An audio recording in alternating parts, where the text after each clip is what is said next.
कंठ में प्यास लिए, खाली पेट और सूखी छातियां, मुंह मारता शिशु एक बूंद दूध की आस लिए। ओ ऊपर वाले, तू ही कुछ रहमो करम बरसा दे इन भूख के मारे अपने बंदों पर। वे सलामत रहे अपने गांवों, घरों और खेत खलिहानों में। 2 जून की रोटी या एक मुट्ठी भात के लिए किसी आका के रहमो करम पर बेबस ना हो, और 2 रोटी उनके चूल्हों में सदा पकती है। वाह वाह वाह वाह, क्या सुंदर संवेदनात्मक रचना आपने पढ़ी है। बहुत बहुत धन्यवाद आपका। और अब हम आवाज दे रहे हैं आपको कि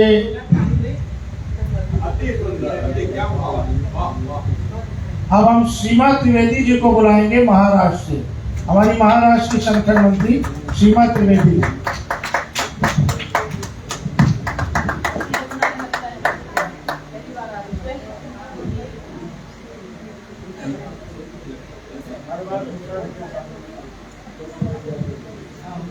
नमस्कार। मैं इस कोरोना काल में कनकलता दीदी के स्नेह की उपज हूँ। लायंस क्लब के एक छोटे से फंक्शन में मिली और उन्होंने कहा तुम्हारी भाषा बहुत अच्छी है, तुम कहाँ की हो? मैंने कहा उत्तर प्रदेश में। लिखती हो? हाँ मैं लिखती हूँ, लेकिन मुझे कुछ नहीं आती, मैं सिर्फ भावनाएं लिखती हूँ। उन्होंने कहा भावनाएं ही तो कविता है। और जब मैं यहाँ आ रही थी तो मैंने 4-5 लिख लिया। यहाँ आके दिखा तो वो कोई भी मात्राएं मेरी नहीं मिलती है, सिर्फ भावनाएं मिलती हैं। तो मंच पे एक पढ़ूंगी, लेकिन बिना सुनाए आप लोगों को जाने नहीं दूंगी। आज सारी रात में कविता सुनाने वाली हूँ।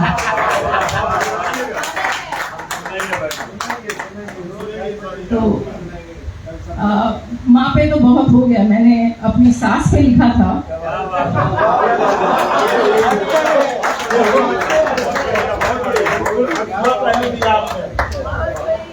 क्या होता है कि आप जब सास आती है तो चाबी का गुच्छा जो होता है उसका, वो बहू के लिए बहुत आकर्षण का चीज होता है, लेकिन वो जब तक पूरी ट्रेनिंग ना दे दे उस गुच्छे को नहीं देती है। और जिस वक्त वो गुच्छा आपके हाथ में आता है, उस जीवन का चक्र जो उस औरत ने जिया है वो आपकी आंखों के सामने आ जाता है। वो जिम्मेदारी कि इस अवस्था तक कैसे पहुंची हैं वो पूरा आ जाता है। तो वो मैंने लिखा है, अम्मा और चाबी का गुच्छा। मैं अपनी सास को अम्मा बोलती हूँ। अम्मा और चाबी का गुच्छा। अम्मा तू चाबी के गुच्छे की कड़ी सी, अम्मा तू चाबी के गुच्छे की कड़ी सी, मंदिर के घंटी सी, मस्जिद के अजान सी, दीन और ईमान सी, प्रार्थनाओं की खान सी, स्नेह रूपी छल्ले से, स्नेह रूपी छल्ले से सबको जोड़ती, सबको बांधती, प्यारी अम्मा तू चाबी के गुच्छे की छल्ली सी। अब परिवार के सदस्य चाबी हैं और वो कड़ी है, और मैंने कैसे वो क्या बोलते हैं उसको कंपेयर किया है। मैं मेरी हिंदी जो भी है, मैं चार्टर्ड अकाउंटेंट हूँ, तो प्लीज माफ कीजिएगा, मैंने क्लास 10 के बाद हिंदी नहीं पढ़ी है। ये अंदर से खून है जो साहित्यकारों के परिवार का है। तो आप एक बार देखिएगा, चाबियां मटमैली हो या नवीन, चाबियां मटमैली हो या नवीन, संताने मंद हो या प्रवीण। हिंदी ना पढ़ने में ये हिंदी है, देखिए कितनी सुंदर। चाबियां मटमैली हो या नवीन, संताने मंद हो या प्रवीण, पति हकीम हो या अधिकारी, पति हकीम हो या अधिकारी, नौकरी मजदूरी हो या सरकारी, तेरे चूल्हे की सूखी रोटी तो परिवार पे ममता ही बांटती, तेरे चूल्हे की सोधी रोटी तो परिवार पे ममता ही बांटती, गर्व रूपी छल्ले से रिश्ते सींचती, निखारती, ओरी प्यारी अम्मा तू चाबी के गुच्छे सी।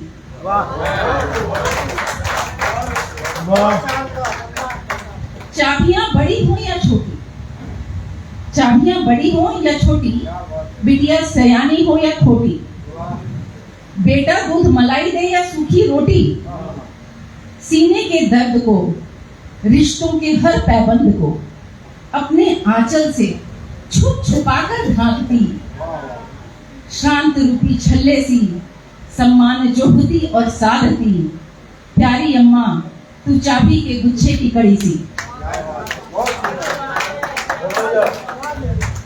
अब थोड़े मॉडर्न लाइन में आते हैं। अब इस डिजिटल लॉक के युग में वक्त बदला है, वो बूढ़ी हो गई हैं। अब इस डिजिटल लॉक के युग में, न्यूक्लियर फैमिलीज के अवसाद के युग में, वेरी टाइट वर्क शेड्यूल के जंग में, एक्टिविटीज एंड स्टडी मॉड्यूल्स के भंग में, अपनी संतानों के वक्त के लिए, पोते पोतियों के स्नेहा स्पर्श के लिए अश्रुपूर्ण लोचन से द्वार को निहारती, खोटे बेटनी एकाकी छल्ले सी अब किसे जोड़ती किसे बांधती। क्या बढ़िया बात है, वाह वाह वाह। प्यारी अम्मा तुम चाबी के छल्ले। क्या बात है, ये तालियां बता रही हैं कि आपने कितनी बढ़िया रचना पढ़ी है। वाह वाह वाह वाह वाह वाह।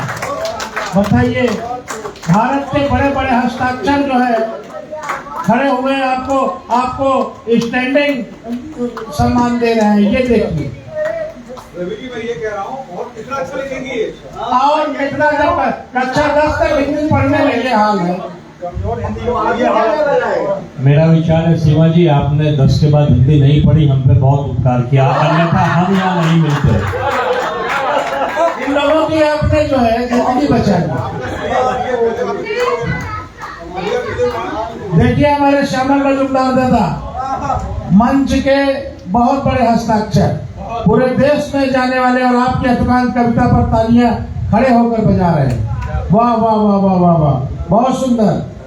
और अब मैं अपने मंच के सहभागी संचालिका का किरदार निभाने वाली, हमारे मंच पर निभा चुकने वाली हम लोगों के साथ शिल्पी भटनागर जी।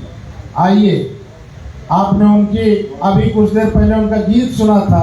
मुझे कहना पड़ रहा था कि शिल्पी भटनागर नहीं, मुझे तो लग रहा है कि ये शिल्पी भोसले का गीत है। इस तरीके से इन्होंने बढ़िया रैम पोजीशन में गाया था कि आनंद आ गया था। आप देखिए, दुकान में सुनिए। धन्यवाद सर, और बहुत धन्यवाद। मंच को नमन प्रस्तुत करती हूँ और उपस्थित यहाँ सभी को प्रणाम प्रस्तुत करती हूँ। और एक अतुकांत कविता बिना कोई, अब इस शब्दाक्षर परिवार को अपने परिवार से जोड़ती हूँ, अपने उस घर से जोड़ती हूँ जहाँ जन्मी हूँ। और इस रचना का शीर्षक भी है मेरा घर। मेरा घर। घर याद आता है मुझे, घर याद आता है मुझे, ये एहसास कितना रुला जाता है मुझे, वाकई घर याद आता है मुझे। घर का दरवाजा वो कुंडी को ताला, घर का दरवाजा वो कुंडी को ताला, वो बरामदा और उसके आगे का वो आंगन सुहाना, जिसमें खेले खेल कई, जिससे जुड़ी बचपन की यादें कई। वो आंगन आवाज लगाता है मुझे, वाकई घर याद आता है मुझे, वाकई घर याद आता है मुझे। घर की एक एक चीज हम कभी नहीं भूलते, वही मैंने अपनी रचना में दिया है। वो नल, वो टंकी, वो दीवारें, वो जीना, वो नल, वो टंकी, वो दीवारें, वो जीना, ब्लैक एंड व्हाइट टीवी और छत पे लगी कड़ियां, छत पे लगा एंटीना, छत पे लगी कड़ियां, सर कड़ियां होती थी दीवार अंदर जी कमरों में। रवि जी ने दुकान में जाती लकड़ी की अलमारी और खिड़कियां, उन खिड़कियों से दिखते वो पेड़ और झाड़ियां। आज भी उन पेड़ों की हवा सहला जाती है मुझे, उन पेड़ों के नीचे लंगड़ी टांग खेलना याद आता है मुझे, वाकई घर याद आता है मुझे, वाकई घर याद आता है मुझे। वो फर्श, वो कमरे, वो बल्ब और पंखे, वो दीवारी, वो पुरानी कुछ फाइलें और दवाइयों के छोटे बक्से, वो पापा की दवाइयों की मीठी गोली, वो घर की होली और दिवाली पर बनी रंगोली, वो कंडील, वो दिए, दशहरे का रायता और वो आटे के मालपुए, वो पूजा का बायना, वो बायना मेरे संस्कार बताता है मुझे, वाकई घर याद आता है मुझे, वाकई घर याद आता है। बहुत बहुत धन्यवाद। वो कमरे से लगी रसोई जिसमें माँ के हाथ की खुशबू संजू, वो रोटी, वो दाल, वो खिचड़ी और अचार, वो साबूदाने की टिक्की, आलू का हलवा, वो मूंगफली, मुरमुरे और माँ के हाथ का पोहा, वो स्वाद, आज भी वो स्वाद ललचा जाता है मुझे, वाकई घर याद आता है मुझे, वाकई घर याद आता है मुझे। और अंतिम बंद देखिए, माँ की वो सूनी आंखें।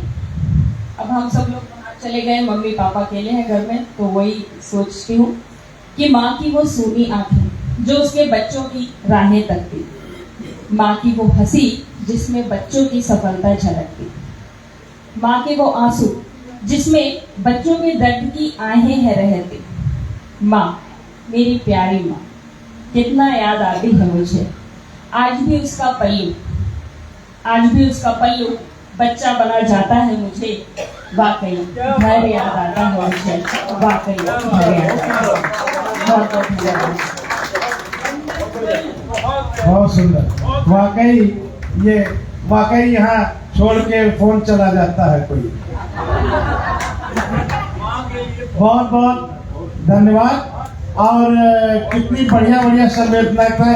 एक धर्रे पर हम लोग चल रहे थे, ऐसा लग रहा है कि अभी तक हम लोग नंगे पैर रेत पर दौड़ रहे थे और अब बहुत देर के बाद कोई एक बरगद की छांव मिल गई हो और वहां बैठकर हम सुस्ता रहे।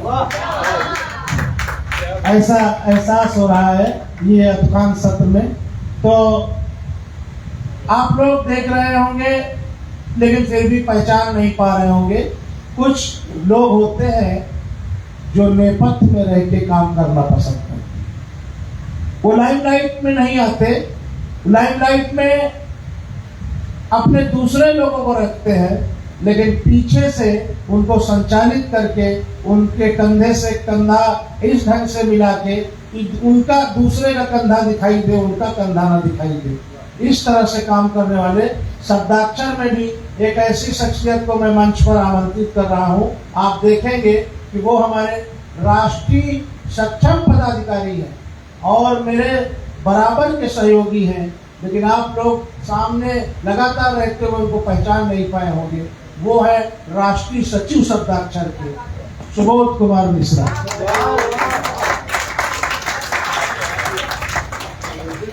इनको इसी में मजा आता है कि हम पीछे रह के काम करें।